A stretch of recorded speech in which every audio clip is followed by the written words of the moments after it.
আইপিএলে এবার সবচেয়ে বেশি সময় খেলার সুযোগ পাচ্ছেন মুস্তাফিজ।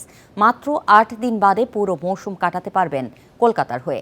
বিসিবির পক্ষ থেকে এনওসির কথা নিশ্চিত করা হয়েছে। এদিকে টি-20 বিশ্বকাপের রূপরেখাও চূড়ান্ত করেছে বোর্ড। বাংলাদেশ তারকাদের আইপিএলের নিলামে বেশি উপেক্ষিত হতে হয় এনওসি জটিলতায়। এবার সেটা নেই। ৭ জনকেই দীর্ঘমেয়াদে ছেড়ে দেওয়ার কথা দিয়েছিল ভারতীয় বোর্ডকে।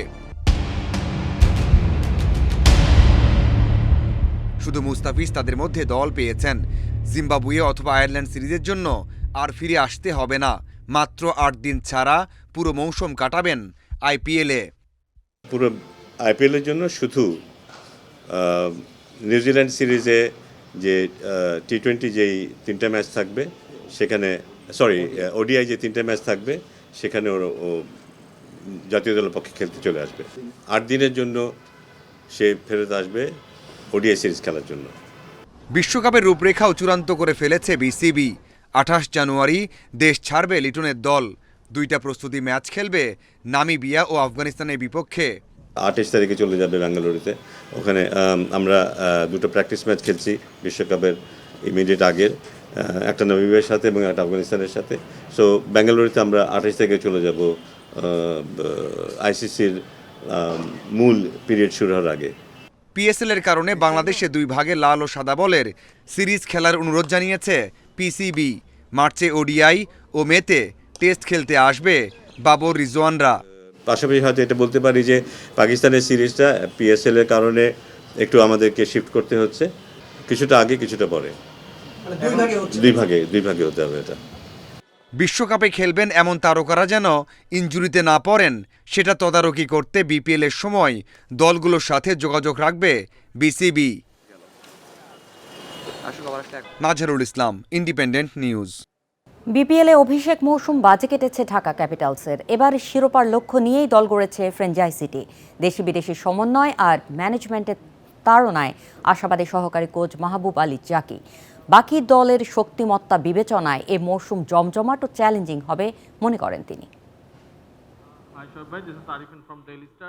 মেন্টর ভূমিকায় শোয়েব আখতার ঢাকা ক্যাপিটালস এরই মধ্যে সাড়া ফেলে দিয়েছে। পাকিস্তান কিংবদন্তির অন্তর্ভুক্তি বিপিএল এর বড় আকর্ষণ। শোয়েবের বাংলাদেশ ক্রিকেটেও অবদান রাখার সুযোগ। Mentor Shoaib Akhtar, head coach ইংল্যান্ডের টবি রেডফোর্ড। ভারসাম্যপূর্ণ দল ক্যাপিটালসের। গত মৌসুমে ছিল টেবিলের তলানিতে। এবার শিরোপায় চোখ রেখেই প্রস্তুতি নিচ্ছে ফ্র্যাঞ্চাইজিটি। দল গঠনে মাথা খাটিয়ে কাজ করেছে ম্যানেজমেন্ট। সবাই তো চ্যাম্পিয়নশিপ ফাইটের জন্যই যাচ্ছে। ঢাকা ক্যাপিটাল রিনাউন্ড একটা ব্র্যান্ড। সো আমার ফ্র্যাঞ্চাইজও অনেক হাংরি, উনিও কাপটা চাইতেছে। একটা মালিক কিভাবে এত আগ্রহ হইতে পারে একটা ক্রিকেট টিম নিয়ে, প্লেয়ার সিলেকশন নিয়ে। দুইজনে মিলে রাত জায়গা আমরা 3 সপ্তাহ ধরে এই টিমটা আমরা করছি। এবার সব ফ্র্যাঞ্চাইজি শক্ত দল গড়ার চেষ্টা করেছে। মাঠের লড়াইয়ের প্রতিদ্বন্দ্বিতার রসদ আছে প্রায় সব দলেরই। নিলামেও ছিল প্রতিযোগিতা। নতুন পুরনো ফ্র্যাঞ্চাইজিদের ক্রিকেটের প্রতি আগ্রহকে ইতিবাচক মানছেন মাহবুব আলী জাকি। আদার্স টিমগুলোও কিন্তু স্ট্রং, কেউ কিন্তু মানে হাঁটু পানিতে নামে নাই, কোমর পানিতেই নামছে সবাই। সো চাইরা কেউই কথা বলবে না। আর টি-20 ইজ টোটালি ডিফারেন্ট গেম, কিন্তু ইউ নেভার নোজ, মানে একটা বল একটা পুরো সিনারিও চেঞ্জ করে দিবে। সো ভেরি টাফ, মানে 2-3টা টিম ভেরি কম্পিটিটিভ। বিপিএল চলাকালীনও নামিদামি বিদেশিদের খোঁজ চলবে। কম ম্যাচের জন্য হলেও বড় তারকা আনার চেষ্টা করবে ক্যাপিটালস। থাকতে পারে চমক। কে আসতেছে, কার কোন গেমে কে ডিমান্ড করতেছে, every game demands. It's not যে একটা প্লেয়ারই সব খেলা খেলবে, নট লাইক দ্যাট। এমন আছে একটা প্লেয়ার একটা ম্যাচের জন্যই আসবে, হাই ভোল্টেজ গেম, অনেক হাই এক্সপেন্সিভ প্লেয়ার। সিলেট পর্বে ২৭ ডিসেম্বর রাজশাহী ওয়ারিয়র্সের বিপক্ষে প্রথম ম্যাচ ঢাকা ক্যাপিটালসের। কপিল পাল, ইন্ডিপেন্ডেন্ট নিউজ। অনূর্ধ্ব-19 এশিয়া কাপে কাল ফাইনালে ওঠার লড়াই। সেমিতে ডিফেন্ডিং চ্যাম্পিয়ন বাংলাদেশের প্রতিপক্ষ পাকিস্তান। ভারত নামবে শ্রীলঙ্কার বিপক্ষে। দুবাইয়ের 2 ভেন্যুতে ম্যাচ বেলা 11টায়। শ্রেষ্ঠত্ব ধরে রাখার পথে টাইগার যুবারা 3 ম্যাচ জিতে গ্রুপ সেরা হয়ে এসেছে সেমিফাইনালে। তাতে ভারতকেও এড়ানো গেছে। ওপেনার জাওয়াদ আবরার আছেন দারুণ ফর্মে, রিফাত আজিজুল কালামও অবদান রাখছেন পেস ও স্পিনে ভারসাম্য বোলিং আক্রমণে। ইমন শাহরিয়াররা আছেন ছন্দে, ফর্ম ও অভিজ্ঞতার বিচারে এগিয়ে থেকেই নামবে বাংলাদেশ। অন্যদিকে ভারতের কাছে বিধ্বস্ত হলেও নেপাল ও আফগানিস্তানকে হারিয়ে সেমিতে পাকিস্তান।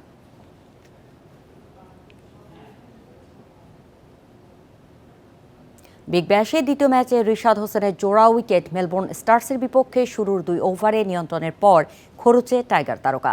ব্যাটিংয়ের সুযোগ পেয়ে 3 বলে 5 রানে অপরাজিত থাকেন রিশাদ। হোবার্ট হ্যারিকেন্স করে 9 উইকেটে 158 রান।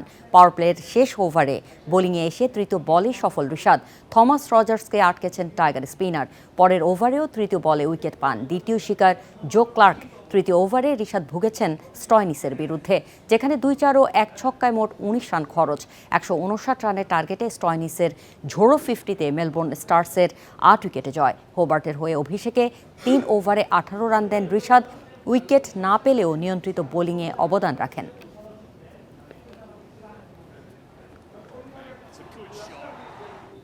বাংলাদেশ অলিম্পিক অ্যাসোসিয়েশনের অধীনে থাকা 25 ফেডারেশন সমান গুরুত্ব পাবে, জোর দিয়ে বলেছেন মহাসচিব জোবাইদুর রহমান রানা।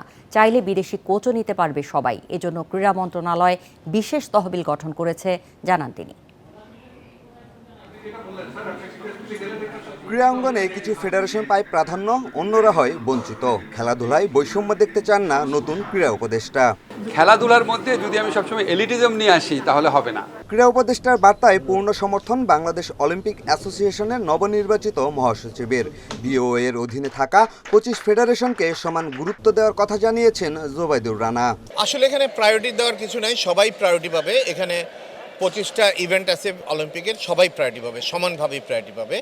এসএ গেমসে ভালো ফলাফলের জন্য অনেক ফেডারেশনের চাওয়া ছিল বিদেশি কোচ। অর্থ সংকটে অনেকের জন্যই তা সম্ভব হয়নি। আগামী বছর সেপ্টেম্বরে জাপানে এশিয়ান গেমস বিদেশি কোচ নিতে ফেডারেশনগুলো পাশে পাচ্ছে ক্রীড়া মন্ত্রণালয়কে। যুব ক্রীড়া মন্ত্রণালয়ের সেক্রেটারি মহোদয় আমাদেরকে অবহিত করেছেন যে ওনারা একটা স্পেশাল ফান্ড করেছেন, যে ডিসিপ্লিনগুলা বিদেশি কোচ চাচ্ছে তাদেরকে তারা বিদেশি কোচের আনার জন্য যেই খরচটা তারা বহন করবে। বিওএ এর মহাসচিব নিজেও ছিলেন ব্যাডমিন্টন খেলোয়াড় ও সংগঠক।